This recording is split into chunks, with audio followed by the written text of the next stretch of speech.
இந்த வீடியோ பார்த்துட்டு இருக்க எல்லோருக்கும் என்னுடைய வணக்கம். ஃபியூச்சர் லைஃப் சேனல்ல வேகன்சி வீடியோ பார்க்கறதுக்கு முன்னாடி ப்ளீஸ் சப்ஸ்கிரைப் பண்ணிக்கோங்க. நீங்க சப்ஸ்கிரைப் பண்ணா மாத்திரம் தான் நான் போடுற வீடியோ உங்களுக்கு உடனுக்குடனே கிடைக்கும். அதே போல அப்ளிகேஷன் எண்ட் டேட்டுக்கு முன்னாடி உங்களால அப்ளை பண்ண முடியும். இன்னொரு ரெக்வஸ்ட்டும் இருக்கு.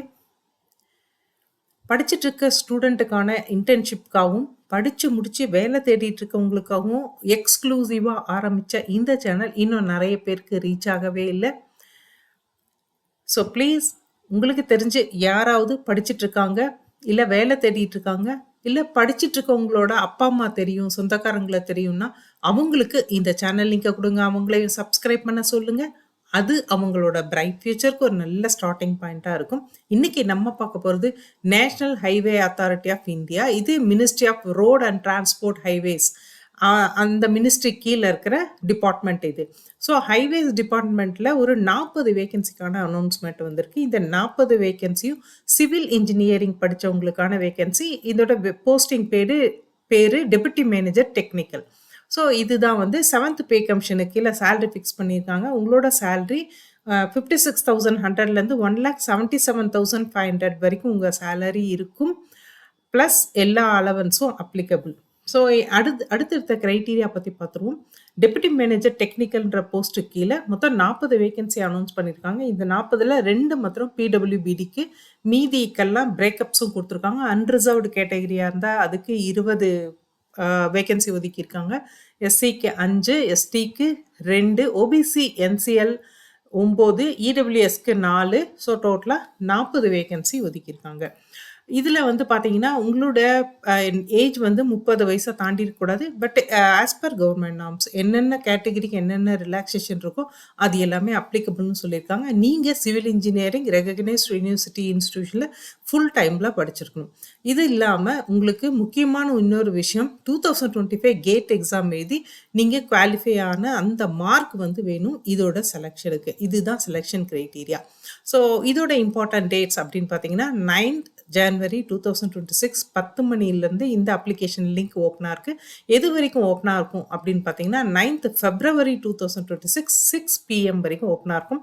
ஸோ நீங்கள் லாஸ்ட் டேட் வரைக்கும் வெயிட் பண்ணாமல் முன்னாடியே நீங்கள் வந்து அப்ளை பண்ணுறதுன்னு டிசைட் பண்ணிட்டீங்கன்னா முன்னாடியே அப்ளை பண்ணிடுங்க. ஸோ இன்டர்நெட்டோட அந்த டிராஃபிக் வந்து கொஞ்சம் வெப்சைட்டோட டிராஃபிக் வந்து கொஞ்சம் கம்மியாக இருக்கும்.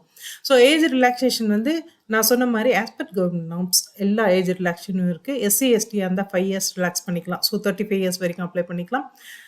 ஓபிசியாக இருந்தால் 3 years ரிலாக்ஸ் பண்ணிக்கலாம். 33 years வரைக்கும். நீங்கள் ஒருவேளை பிடபிள்யூபிடியில் எஸ்சி எஸ்டியாக இருந்தால் 15 years, ஓபிசியாக இருந்தால் 13 years, ஜென்ரல் கேட்டகரியாக இருந்தால் 10 years. ஸோ அப்படி பார்த்தா எஸ்சி எஸ்டி பிடபிள்யூபிடி கேண்டிடேட்டாக இருந்தால் 45 years வரைக்கும் அப்ளை பண்ணலாம். ஓபிசி வந்து 43 years வரைக்கும் அப்ளை பண்ணலாம். ஜென்ரல் கேட்டகரியில் பிடபிள்யூபிடியாக இருந்தால் 40 years வரைக்கும் அப்ளை பண்ணலாம். எக்ஸ் சர்வீஸ்மேனுக்கு 5 years ரிலாக்ஸ் பண்ணியிருக்காங்க. இதை தவிர இம்பார்ட்டன்ட் கண்டிஷன் அப்படின்னா ஏற்கனவே சொன்ன மாதிரி நீங்கள் ஒரு ரெகக்னைஸ்ட் யூனிவர்சிட்டி இன்ஸ்டிடியூஷனில் நீங்கள் சிவில் இன்ஜினியரிங் படிச்சிருக்கணும். முக்கியமாக இந்த அப்ளிகேஷன் போடுறதுக்கு முன்னாடி உங்களோட டிகிரி கம்ப்ளீட் பண்ணியிருக்கணும். மேக்ஸிமம் ஏஜ் லிமிட் 30 yearsன்னு சொல்லியிருக்காங்க. ரிலாக்ஸேஷன் பற்றி ஏற்கனவே நான் சொல்லிட்டேன். இது இல்லாமல் 2025 நீங்கள் கேட் எக்ஸாம் எழுதி அதோட ஸ்கோர் கையில் வச்சுருக்கணும். அதோடைய அந்த மார்க் ஷீட் வந்து இவங்களுக்கு அப்லோட் பண்ணணும். ஸோ அது கையில் வச்சுக்கோங்க. இதை தவிர வந்துட்டு நீங்கள் ஒரு வேளை அந்த ஸ்கோர் கேட் ஸ்கோர் படி உங்களை ஷார்ட் லிஸ்ட் பண்ணிட்டாங்க அப்படின்னா ஒரு இன்டர்வியூக்கும் கூப்பிடுவாங்க. இன்னொரு கண்டிஷனும் இருக்குது. நீங்கள் செலக்ட் ஆனீங்கன்னா ஒரு 5 lakhs rupeesக்கு ஒரு சர்வீஸ் பாண்ட் வந்து இங்கே NHAI பேரில் நீங்கள் வந்து ப்ரொடியூஸ் பண்ண வேண்டியிருக்கும் ஃபார் 3 years. அது வந்து ஒரு முக்கியமான விஷயம். அப்ளை பண்ணுறது அப்படின்னா நீங்கள் ஆத்தரைஸ்டு அஃபிஷியல் வெப்சைட் பார்த்தீங்கன்னா http://www.nhai.gov.in. இதுதான் அஃபிஷியல் வெப்சைட். நான் எப்பயுமே எந்த ப்ரைவேட் கம்பெனி இல்லை கவர்மெண்ட் ஆர்கனைசேஷன் எதுக்காக இருந்தாலும் அஃபிஷியல் வெப்சைட் மாத்திரம்தான் கொடுப்பேன். இந்த அஃபிஷியல் வெப்சைட்டில் போயிட்டு நீங்கள் ரெக்ரூட்மெண்ட் வேகன்சிஸில் போயிட்டு கரண்ட் பொசிஷன் கிளிக் பண்ணிங்க அப்படின்னா இந்த டெபுட்டி மேனேஜருக்கான அந்த அட்வர்டைஸ்மெண்ட் இருக்கும். அட்வர்டைஸ்மெண்ட் அப்ளை பண்ணுறதுக்கு முன்னாடி இந்த அட்வர்டைஸ்மெண்ட்டை டாப் டு பாட்டம் க்ளீனாக படிச்சிடுங்க.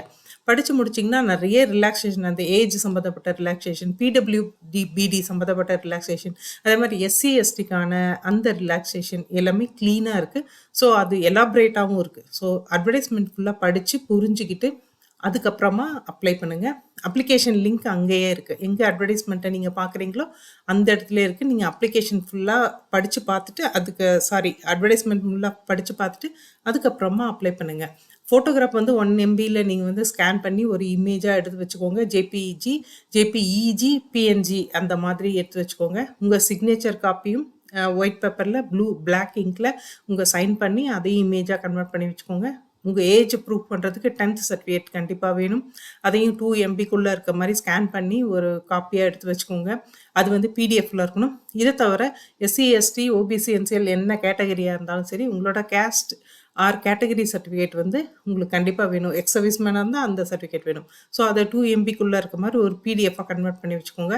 இதை தவிர உங்களோட எஜுகேஷ்னல் குவாலிஃபிகேஷனை ப்ரூவ் பண்ணுறதுக்கான சர்டிஃபிகேட், டிகிரி, ப்ரொஃபஷனல் டிகிரி, அந்த மாதிரியான விஷயங்கள் எது இருந்தாலும் அது ஒரு 2 MBக்குள்ளே இருக்க மாதிரி ஸ்கேன் பண்ணி வச்சுக்கோங்க. கேட் ஸ்கோர் கார்டு வந்து 2025ஓடது பிடிஎஃப்ல 2 MBக்குள்ளே இருக்க மாதிரி ஸ்கேன் பண்ணி எடுத்து வச்சுக்கோங்க. இது எல்லாமே நீங்கள் அப்லோட் பண்ண வேண்டியிருக்கும். அப்லோட் பண்ணி ஃபைனலாக சப்மிட் கொடுத்துருங்க. அதே மாதிரி அப்ளிகேஷன் அக்னாலஜ்மெண்ட் நீங்கள் சப்மிட் கொடுத்தப்பறம் வரும். ஒரு யூஆர்என் நம்பர் ஒன்று வரும். அதாவது யூனிக்யூ ரெஃபரன்ஸ் நம்பர் ஒன்று வரும். அதையும் நோட் பண்ணி வச்சுக்கோங்க. அப்ளிகேஷன் அக்னாலஜ்மெண்ட்டு இது ரெண்டுமே உங்களோட ரெஜிஸ்டர்ட் இமெயில் ஐடி, நீங்கள் என்ன இமெயில் ஐடி உங்களுக்கு பர்சனலாக கொடுக்குறீங்களோ அதுக்கு வந்துடும். இருந்தாலும் நீங்கள் பிரிண்ட் அவுட்டோ இல்லை ஏதாவது உங்கள் இதுக்கு எடுத்து வச்சுக்கோங்க ரெஃபரன்ஸ்க்கு. ஸோ உங்களோட இந்த செலெக்ஷன் ப்ராசஸ் முடிகிற வரைக்கும் அது கண்டிப்பாக தேவைப்படும். ஸோ வெப்சைட் ஆல்ரெடி சொன்ன மாதிரி nhai.gov.in இந்த வெப்சைட்டில் போய் அட்வர்டைஸ்மெண்ட்டை படித்து பார்த்துட்டு இதுலேயே நீங்கள் அப்ளை பண்ணுங்கள். அப்ளை பண்ண போகிற எல்லோருக்கும் பெஸ்ட் ஆஃப் லக். இதை ஷேர் பண்ண எல்லோருக்கும் ரொம்ப தேங்க்ஸ். நெக்ஸ்ட் ஏதோ ஒரு வேகன்சி வீடியோவில் பார்ப்போம். தேங்க்யூ.